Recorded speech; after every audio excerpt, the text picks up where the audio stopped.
Historia de una relación con una empresa sin fines de lucro, por Hernán Silva. Bueno, primero me presento, mi nombre es Hernán Silva. El presente video no pretende que sea yo el protagonista, sino que simplemente por un tema de respeto con el testimonio de otras personas, solamente voy a contar cuál es mi experiencia y qué es lo que yo he visto en una relación laboral que he tenido con una institución de connotación católica. Soy una persona común, un colega de varios, un amigo de pocos, pero leal, profesor de matemática e ingeniero civil industrial. Esta relación pretendo contarla tal cual como si fuera una relación de pareja, en donde la primera etapa es el enamoramiento, luego vienen las mariposas, la monotonía, el desgaste, en algún momento el rompimiento y en algunos casos la demanda por la custodia de los hijos, si fuera una demanda entre pareja. En el caso nuestro es una demanda por motivos que ya veremos. Mi historia con la institución es entre el 2010 y el 2018. En la parte 1 del 2010, en la parte del enamoramiento, lo que yo vi es, como ustedes ya lo ven acá, es una institución llamada Duoc, de apellido UC, que a primera vista es muy llamativa, muy hermosa, muy estético. La arquitectura de sus edificios también demuestra mucho lo que pretenden sus valores, la transparencia, la solidez, la limpieza, profesionalismo. Hay una imagen muy fuerte ahí. Entonces me puse a indagar en esas fechas como de qué se trata esta empresa y ver si me gustaría trabajar ahí. Entonces leí la misión. La misión dice que es formar personas en el ámbito técnico y profesional con una sólida base ética inspirada en los valores cristianos, capaces de actuar con éxito en el mundo laboral y comprometidas con el desarrollo de la sociedad. Bien, hasta ahí. Respecto a los valores, mencionaban 4 principales, que son la integridad, la calidad, el respeto y el compromiso, que ustedes pueden revisar en el sitio web. Entonces, al mirar la integridad, podemos leer ciertas cosas que después podríamos comparar si se condicen con lo que estamos nosotros o lo que nosotros hemos experimentado. En la integridad dice que actúan con justicia, probidad, honestidad y disposición permanente al bien. Todos los miembros de la comunidad educativa procuran obrar de manera correcta y coherente entre lo que se piensa, lo que se dice y lo que se hace. Respecto a la calidad, se tiene un compromiso permanente con la búsqueda de los más altos estándares en el quehacer. Nuestros procesos y recursos están destinados a entregar una formación de excelencia. Respecto al respeto, se asume un compromiso total con el cuidado de la dignidad humana en todas sus dimensiones, tanto natural como sobrenatural. Valoramos y acogemos desde nuestra identidad la originalidad de Dios, que Dios entregó a cada persona con consideración a las distintas visiones del mundo que conforman nuestra identidad.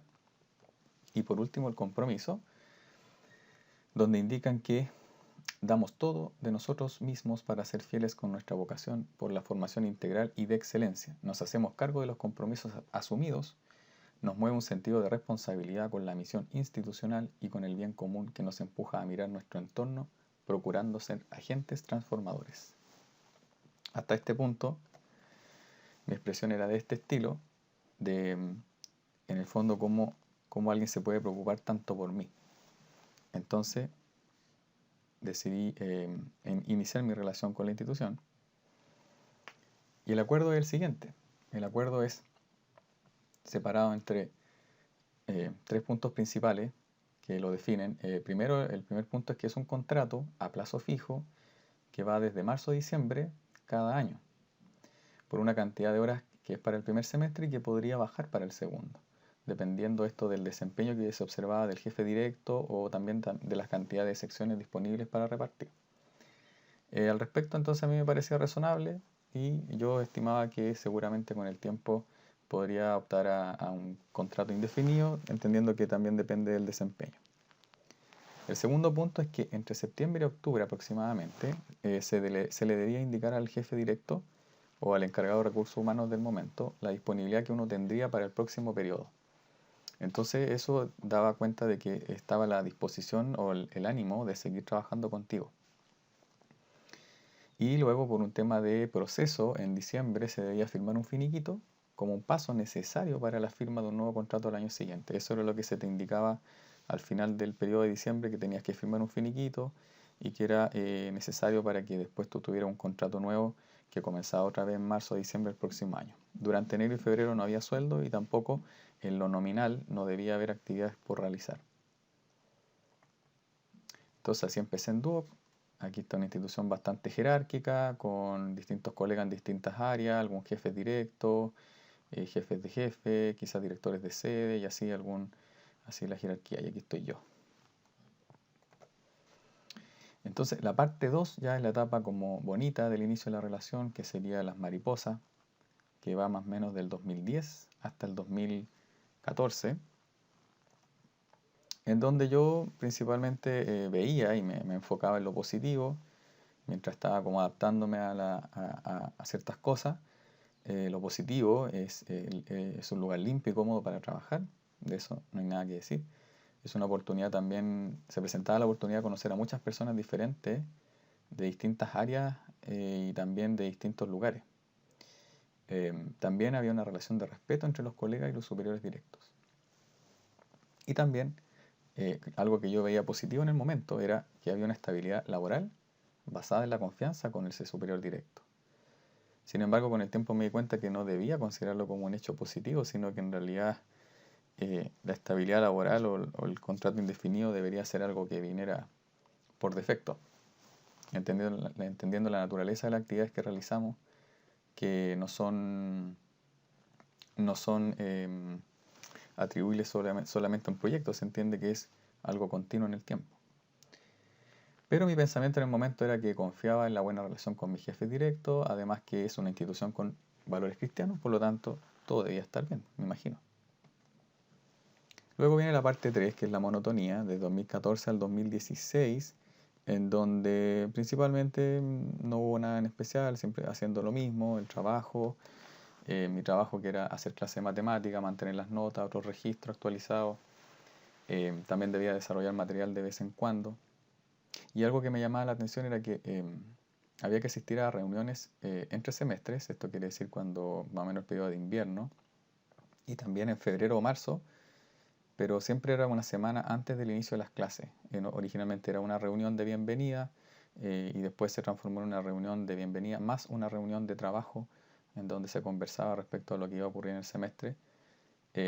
Sin embargo, esto era antes de la fecha de inicio del contrato. Pero siempre se indicaba desde la jefatura directa que era una asistencia voluntaria, pero que sería bueno que me vieran porque en el fondo siempre quedaba ahí los puntos suspensivos, sería bueno que te vieran. Yo pensaba, bueno, debe ser porque se preocupan por mí. Y en la parte 4 es el desgaste, ya como empezar a visualizar ciertas cosas que no son tan amistosas o tan agradables, eso entre el 2016 y 2017 principalmente. Y aquí voy a entrar más en detalle en muchas cosas que en el fondo explican muchas otras.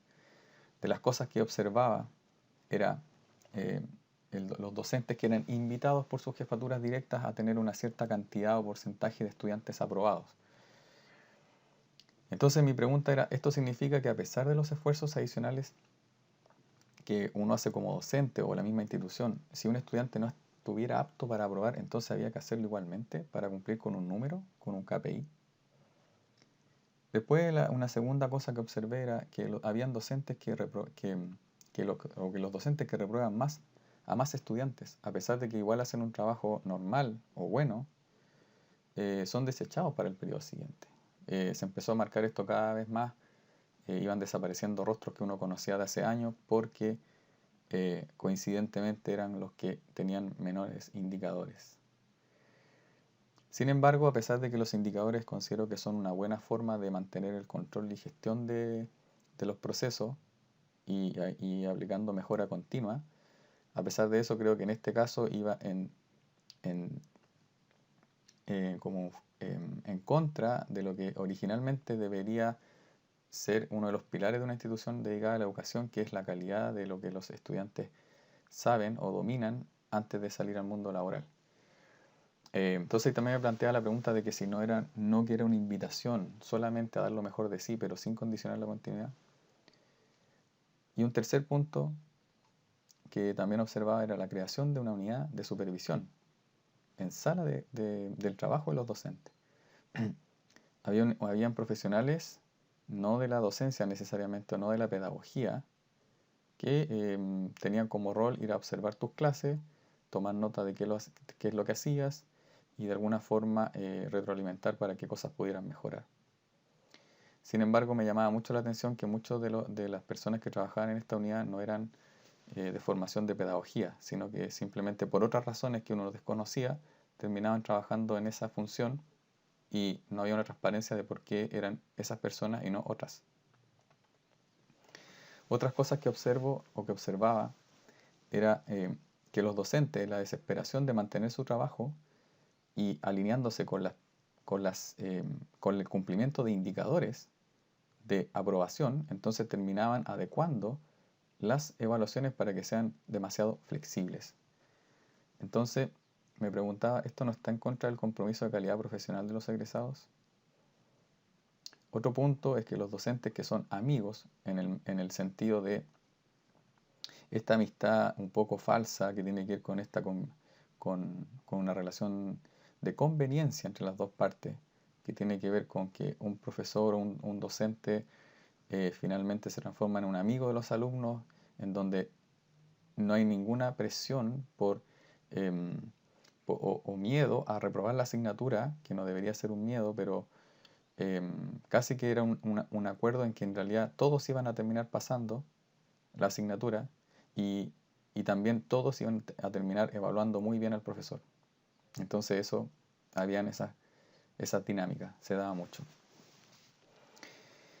Entonces, respecto a otro punto, que es la disminución progresiva del nivel de exigencia de los contenidos, en particular me tocó observar lo siguiente, que por qué una asignatura que se llama Cálculo 1 o por qué se llama así, si por ejemplo no se enseñan límites. Esto ya es ser muy pulcro, muy detallista en este sentido, pero se observa que los lineamientos no tienen que ver con lo que se dice. También en un momento observé que se decidió retirar la asignatura de física de las mallas de ingeniería. Esto fue una medida que duró cerca de un año y medio y finalmente se revirtió. Pero se nota que las personas que están tomando las decisiones respecto a la calidad que profesan no son las idóneas. Otra cosa que yo observé en las últimas etapas con el tema del agotamiento por estas políticas y estas presiones que no quedan explícitas en ningún documento escrito, es que los docentes se quejan mucho pero no se atreven a hablar por miedo a perder el trabajo. También hay muchos docentes que a pesar de cumplir con todos los requerimientos que define la misma institución, no son promovidos como académicos indefinidos. Y ya voy a explicar más a qué se refiere este punto. También hay docentes que al quedar embarazadas son contratadas de forma indefinida, de forma inmediata. Y esto habla un poco de la política de la institución de estar cumpliendo la ley a medias. Es decir, que una profesora que está con un contrato a plazo fijo, de pronto queda embarazada y como por un acto reflejo, la institución la pasa a una calidad de indefinida, siendo que la persona que era ella antes de estar embarazada es exactamente la misma. Entonces, ¿por qué en una condición sí y en otra condición no? Y ahí recuerdo algo, que en el fondo es este acuerdo con la institución, que este contrato que se corta enero y febrero, después se firma uno nuevo, y esta idea de que si yo pensaba que con el tiempo debería ser indefinido, si muestra un buen desempeño, es la idea que se va poniendo en duda. Y aquí viene la parte el centro de todo, el famoso o el precioso contrato indefinido. Para ser justo con la institución, creó un instrumento o creó un documento a mediados de 2015 o quizá un poco antes, pero que trató de hacer un poco explícitos los requerimientos para eventualmente ser contratado de forma indefinida. Sin embargo, habían cosas que no quedaban en un registro o que no se transparentaban, como lo que sale aquí. para tener una idea del impacto de la medida o de este como documento o procedimiento que se publicó, cada año y a nivel nacional, cero, es decir, ninguno, o a lo más un docente de matemática era promovido a indefinido luego de haber postulado. Y hay que considerar que hay cerca de 15 docentes solo en la sede donde yo trabajaba y hay otras 15 sedes aproximadamente.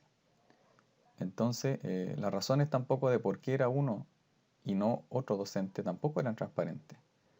Em, y habían cosas que no quedaban escritas en ninguna parte, como por ejemplo este patrocinio de un jefe directo que de alguna forma te promueve o te sugiere para que tú seas pasado a indefinido. Entonces, hay muchas cosas que no quedaban transparentes o no se hacían tangibles o explícitas.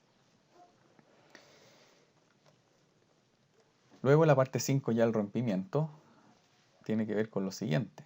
Esto fue ya para el 2018. Ya la reflexión era mucha, también con muchos colegas que se hablaba lo mismo. Había otros colegas que se respeta que en el fondo están en una zona de confort y no quieren pensar mucho, o tienen miedo de perder el trabajo, o piensan que quizás no van a encontrar trabajo en ningún otro lugar, o a veces vienen de trabajos que son con peores condiciones, digámoslo así, laborales. Entonces, por distintas razones o por desconocimiento, no se atreven a hablar o a actuar. Pero mis pensamientos eran, no quiero pensar que a Duoc solo le interesa llenar las salas de estudiantes, sin importar si salen o no bien preparados. Tampoco quería pensar que con el fin de mantener un flujo de estudiantes, a Duoc le interese aceitar las tuberías, favoreciendo la permanencia de docentes que hacen vista gorda de la calidad y exigencia de los contenidos. Este era un vicio que yo observaba y no quiero pensar que sea una política, pero los hechos están ahí. Constantemente se contrataban profesores que eran mismos ex estudiantes de Duoc, recién egresados o recién titulados, sin experiencia laboral, a impartir clases a alumnos que podrían tener quizás 1 o 2 años menos que ellos mismos. Y también quizás poco manejo a nivel de docencia. Entonces se notaba que había una política de ir en un decaimiento de la calidad tanto de los contenidos, de la exigencia de los profesores, que ha ido en aumento. Tampoco quería pensar o quiero pensar que Duoc vea con malos ojos que una persona exija un contrato indefinido luego de haber trabajado 9 años, como es mi caso, y muchos otros profesores que también, algunos trabajando más de 20 años, 25 años, con la misma institución y solo con contrato a plazo fijo. Tampoco quiero pensar que Duoc haya dejado de contratarme a mí y a otros 100 colegas porque hayamos interpuesto una demanda, que fue el caso finalmente. Tampoco quiero o quería pensar que Duoc sea capaz de mentir en los tribunales y llevar testigos falsos. Esto es solamente mi palabra contra la de otra persona, y mi palabra es que habían personas que se presentaban como testigos en los juicios de Duoc por parte de Duoc, mintiendo descaradamente, con cosas como que existía un horario de almuerzo definido, siendo que a veces el horario era de corrido sin ventana. Entonces hay cosas fácilmente comprobables que son mentiras, y sin embargo en el juicio quedan registradas como tal. Tampoco quiero pensar que mi jefa directa haya dejado de responder mis mensajes al momento de enterarse de mi demanda. Esto es una anécdota más personal. Al momento de notificarse a la institución de que yo interpuse una demanda, desde ese momento la jefa directa de ese momento, que es muy probable que siga actualmente, que se llama Valeria Cerda, ella dejó de responder los mensajes, ya sea vía correo, vía WhatsApp, siendo que en todos los años anteriores había una comunicación fluida y además era su rol como jefa de carrera responder, o jefa del área de matemática responder mis mensajes, siendo que era un profesor que estaba en conversaciones de un nuevo contrato para el 2019. Y en la parte 6 es la demanda, que es lo que está de 2018 a la fecha. Entonces, los hitos importantes que resumen todo este largo proceso es que mi demanda personal fue presentada el día 29 de diciembre del 2018, aproximadamente, y con otros más profesores que se sumaron en ese momento. En total, después pasaron algunas semanas y se presentaron 106 demandas en total, y todos desvinculados, coincidentemente. Y desvinculado significa que algunos de estos profesores que estaban demandando, hasta el momento, en ese momento tenían una carga acordada, una carga laboral acordada, respaldada por correos, indicando cuál iba a ser tu trabajo en el periodo del 2019. Y sin embargo, a todos nosotros se nos omitió y simplemente quedó en nada. Se nos notificó en marzo del 2019, cuando iniciaban las clases, que nosotros no teníamos carga académica y que se debía a que no habíamos firmado un finiquito. Esto dicho por Pedro Troncoso, el director de la sede de San Joaquín. También han habido postergaciones varias en la Corte de Apelaciones debido a las solicitudes de la demandada, en este caso Duoc, que también ha solicitado muchas prórrogas de algunos procesos. Y también hay que entender que hay alta demanda para los jueces. Son cerca de 100 demandas que se presentaron de manera espontánea o de manera abrupta. También han habido procesos de postergación del trabajo judicial por el tema del estallido social en 2019 y también por las cuarentenas del año 2020. Y en septiembre de 2020, que es a la fecha aproximada de este video, se estaría a punto de llegar con la primera demanda a la Corte Suprema, instancia en la que se marcará un precedente para todos los colegas que trabajan en docencia o en general colegas que trabajen en esta modalidad de contratos artificialmente creados de forma fija, siendo que la relación real es de forma indefinida. Hechos a destacar, que esto es bastante importante entender que esto se trata no solamente de un tema legal, sino también político, esto es parte de un modelo que es permisivo con los grandes poderes y que deja de lado a las dignidades individuales de los trabajadores. El asesor jurídico de Duoc es hermano de la ex ministra, ya a la fecha ex ministra Cubillos, que era ex ministra de Educación. Y ya tenía una política bastante poco negociadora, poco conciliadora con la gente que ha demandado, que solamente estábamos exigiendo un derecho que consideramos que es lo mínimo, un contrato indefinido. Y también otro hecho importante es que en Valparaíso se ganó una batalla judicial contra Duoc UC, y aquí hay un punto bastante importante.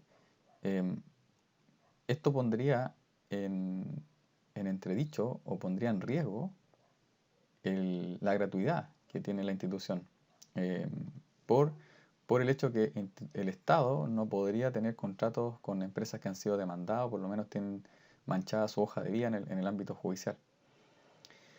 Entonces lo que está ocurriendo ahora es que Duoc se está adelantando y dando luces de que iría al Tribunal Constitucional para de alguna forma no poner en riesgo la gratuidad de esta institución, a pesar de tener demandas en contra, demandas perdidas en contra. Entonces eso habla de que la institución ya sabe o entiende que va a ir perdiendo estas demandas de forma gradual, y en algún punto deberá reconocer que